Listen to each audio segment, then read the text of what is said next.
How to install a shade. Installing a shade is easy. We provide two mounting brackets. Install those brackets into the window mullion.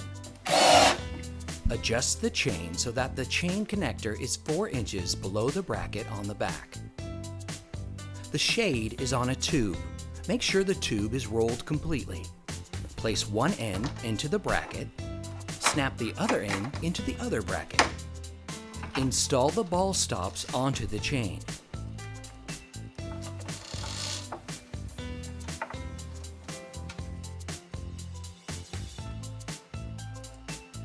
Insert the fascia or valance into the front of the brackets and snap the bottom down. Secure the chain retainer. Lower the shade and you're good to go. If you have any questions, we're happy to help. Call us at 1-800-725-3266 for assistance.